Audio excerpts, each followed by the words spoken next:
quiero presentar a la doctora Patricia Campos. La doctora Patricia Campos es rectora de la Universidad Católica Santo Toribio de Mogrovejo del Perú. Es especialista en neurología pediátrica por la Universidad Peruana Cayetano Heredia, con una maestría en bioética y biojurídica por la Universidad Católica Santo Toribio de Mogrovejo y doctora en medicina.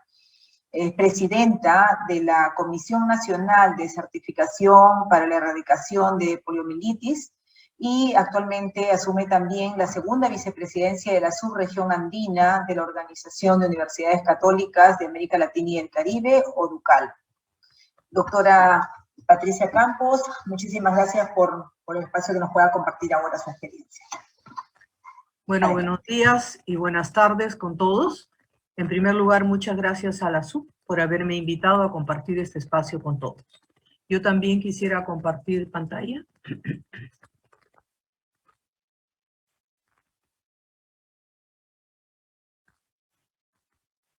Y me gustaría, al igual que el doctor que me antecedió, contextualizar un poquito antes de describir someramente lo que nosotros hicimos.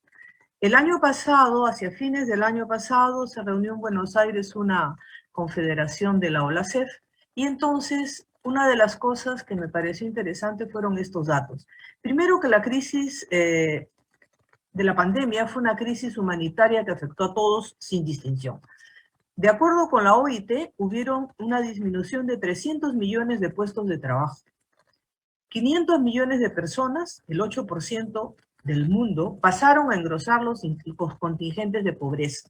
Y los ingresos en Latinoamérica del año 2020 pasaron a ser semejantes a los del 2010. O sea, un retroceso de 10 años. Otra de las cosas que me pareció interesante que este doctor Rodríguez apuntaba era lo que él llamaba la comorbilidad de la pandemia en Latinoamérica, y que creo que es importante porque definitivamente influye en las universidades y en el trabajo de gestión que tenemos que hacer. En Latinoamérica, tenemos que ser sinceros, hemos avanzado poco en democracia, seguimos con índices altos de violencia, seguimos con índices altos de desigualdad, hay un retroceso en la capacidad de combatir la corrupción en todos los países, y hay lo que él denominaba una recesión democrática, una confianza socavada en las instituciones. Del Bello, en 2016, decía que la gobernanza de una institución debe contextualizarse en términos del sistema del país. Cada uno de nosotros tiene un sistema de gobierno diferente y obviamente los marcos normativos, la cultura del sistema, etcétera, etcétera, van a ser diferentes. Entonces quise, al igual que el doctor, colocar una definición, y me gustó la definición del BID, donde dice que gobernanza es la capacidad de los sistemas democráticos para probar, poner en práctica y mantener decisiones resultantes de procesos que incluyen intereses de agentes sociales. Entonces le vamos a llamar gobernanza a la manera como las instituciones se hayan organizadas y son operativas internamente, y cómo manejan sus relaciones con todo el exterior, con vistas a asegurar los objetivos de la educación superior. Entonces quise traer un ejemplo de lo que pasó en la pandemia en el Perú con este trabajo del 2020 de este autor Huanca Arohuaca. Hizo un trabajo en 8 universidades, 4 públicas y 4 privadas. Y entonces encontró que en las universidades públicas el 68% de los alumnos no tenían acceso a Internet. Y también que en las universidades públicas hablaban y decían de sus docentes que solo 38% tenían una capacidad regular de manejo de TICs y que 36% era bueno. Casi 30% de los docentes tenían una mala capacidad de manejo de TICs, mientras que en las universidades privadas sucedía todo lo contrario. Entonces, lo que él decía, como conclusión, que yo no estoy de acuerdo, es que las estrategias académicas de enseñanza virtual no garantizarán el aprendizaje significativo. Creo que es una exageración de conclusión. Y esta semana, en una reunión de Metarred, estuvimos varias universidades, se colocó, por ejemplo, que en la encuesta que se realizó de Metarred en varios países, aproximadamente 71% de los docentes pensaban que no tenían buenas habilidades digitales. Y luego de hacer la encuesta, resulta que En general, en universidades públicas y privadas, más o menos el 40 a 50% de los docentes sí tenían capacidades buenas digitales para poder enseñar, pero que sí también se encontró que más o menos 40% de los estudiantes tenían acceso a dispositivos digitales. O sea, tenemos un 60% que es una brecha bastante grande. Reflexiones en torno a gobernanza. Blumen en el 16 decía que la gobernanza de los sistemas debe responder a los cambios de estructuras, a los cambios de funciones y a la organización de las instituciones, y que obviamente esas instituciones son las que son responsables de la formación en educación terciaria. Voy a pasar lo que sigue porque me parece que es más interesante esto. El año pasado, la Asociación Europea de Universidades enfatizaba 3 puntos en relación a la respuesta que habían tenido las universidades frente a la pandemia del COVID-19. Primero decía la transformación radical de la forma de impartir la docencia. Hemos pasado de un modelo presencial a un modelo digital. Y el mayor desafío había sido la inversión en recursos y el apoyo docente.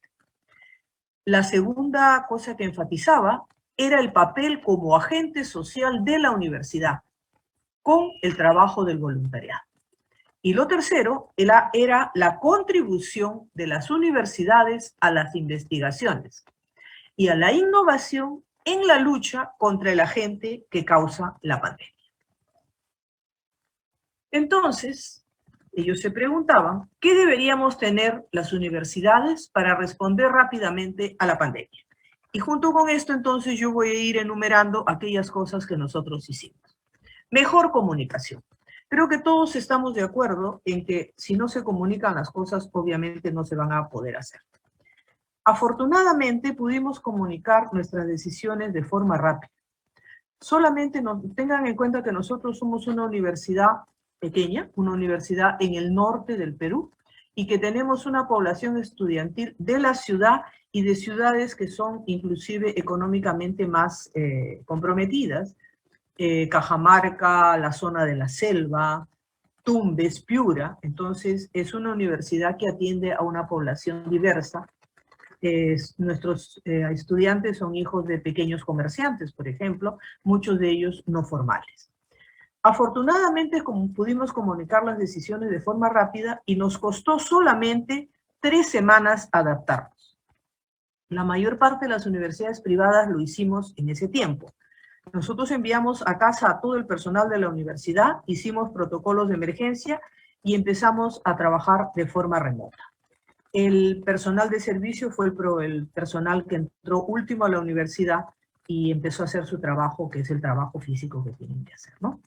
Se formuló una directiva de trabajo remoto para el trabajo docente, para las clases virtuales. Ya teníamos nosotros prácticamente arreglado todo el cronograma, todo el calendario, de manera que se adaptaron las clases y los horarios ya establecidos. Obviamente hubieron problemas al comienzo derivados del poco conocimiento de algunos docentes en competencias digitales. Este poco conocimiento no pasó del 40%. Sin embargo, se pudo remediar inmediatamente y ahora lo vamos a ver cómo. Aquellos trabajadores administrativos cuyo trabajo era básicamente presencial fueron capacitados para ayudar en tareas virtuales. Claridad en el alcance y la contundencia de las decisiones. Creo que esto se deriva del primero. Gracias a Dios tuvimos la suerte de poder hacer una buena comunicación clara, contundente y decir esto es lo que se va a hacer a partir de este momento. Y otra cosa decían que deberíamos de tener un gobierno ecuánime, un gobierno equilibrado. Nuestra forma de gobierno como universidad católica es realmente bastante ecuánime. Nosotros pertenecemos a la diócesis, los asociados son 2 sacerdotes y el obispo, que es el gran canciller de la universidad, y los órganos de gobierno son el rectorado y el consejo de administración, que somos los que hacemos cumplir las normas. Nosotros intervenimos en las decisiones porque nosotros somos los que estamos al frente y tampoco es que los asociados nos den decisiones verticales, son conversadas las decisiones con ellos. Nosotros tenemos el representante del obispo en la universidad y los 2 sacerdotes asociados trabajan también con nosotros como capellanes y como docentes. Organización y proyección hacia la sociedad.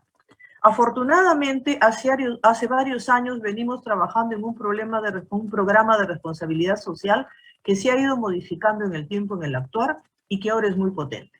Tenemos un campo de acción en 6 asentamientos humanos aledaños al campus universitario y un voluntariado mixto de alumnos, docentes y administrativos, que en esta pandemia dieron lo mejor para ayudar a los más vulnerables. Un ejemplo fue la campaña de Adopta a un abuelito para llevar consuelo y compañía a personas mayores y solas de esta comunidad aledaña. Modelo de sistema de gobierno colegiado. Como les decía, el rectorado y el consejo de administración son los órganos de gobierno. Y en ambos interviene el rector y el vicegran canciller, que también es un sacerdote y que representa al obispo en la universidad. Recursos digitales y de conectividad.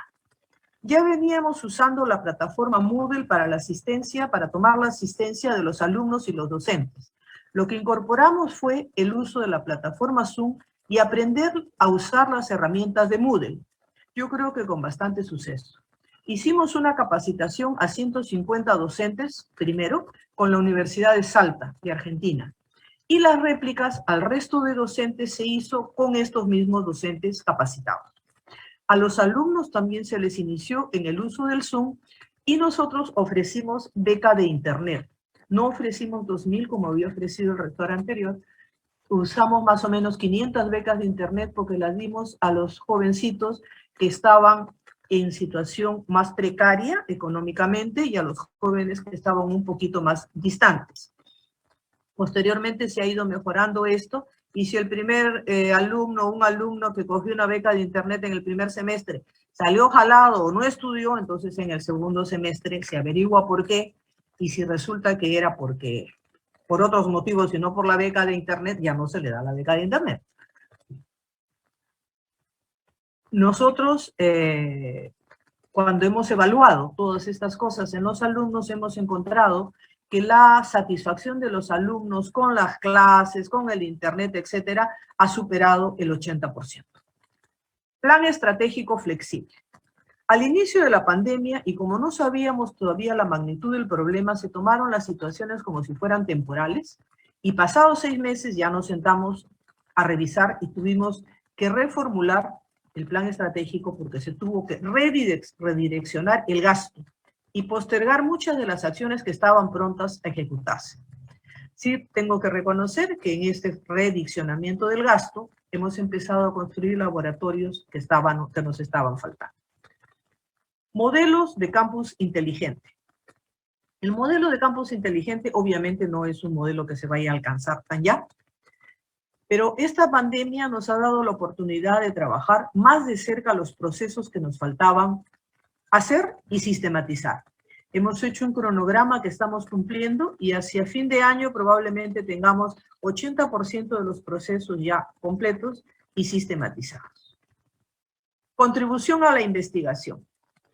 Poco antes de la pandemia nosotros cambiamos de vicerrectora de investigación y entonces ella realmente en muy poco tiempo ha conseguido un despliegue lento pero seguro.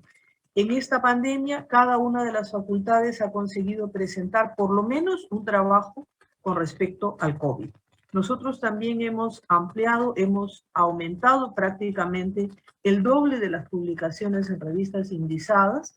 En el Perú nosotros tenemos una categoría que se llama docente RENACYT, que es el docente que hace investigación, y en este año que ha pasado hemos conseguido tener 12 docentes RENACYT más. Entonces la investigación sí, efectivamente, en la pandemia para nosotros ha crecido. Entonces, recordemos que existen determinados rasgos organizativos que van a favorecer una más rápida adaptación a la pandemia. Y estas son las dos: un gobierno colegiado y una comunicación adecuada.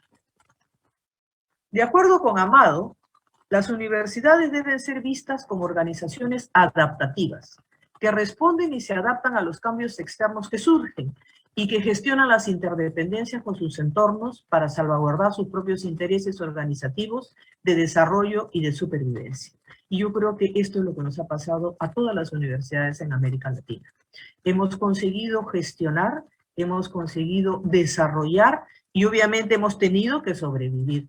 Yo creo que de aquí para adelante, la pandemia obviamente ha supuesto un reto, y de las lecciones aprendidas que tenemos, creo que estas tienen que ser aprovechadas para una transformación sostenible, una transformación de nuestro quehacer de gobierno de forma permanente. Alguna vez en foros de reflexión decíamos, y lo que hemos aprendido durante la pandemia desde el punto de vista de competencias digitales va a continuar, vamos a seguir dictando las clases de esta manera, y yo creo que la respuesta es que de aquí para adelante las universidades tenemos que empezar a trabajar con situaciones mixtas. O sea, presencial no, sino probablemente algunas cosas presenciales, otras cosas semipresenciales y otras situaciones probablemente virtuales. Y esto es algo que llegó para quedarse. Nosotros actualmente en el Perú, y sobre todo en la zona donde la universidad está, estamos viviendo todavía la pandemia de manera muy difícil. Nosotros hemos tenido muchos trabajadores, muchos docentes y muchos alumnos contagiados, y nuestra beca de orfandad ha prácticamente duplicado, porque los padres de nuestros alumnos durante estos 2 años han ido muriendo sucesivamente.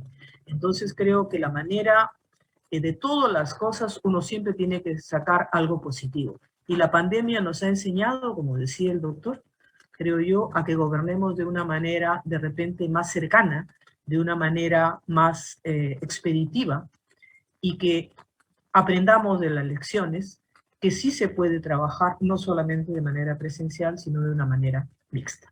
Muchas gracias.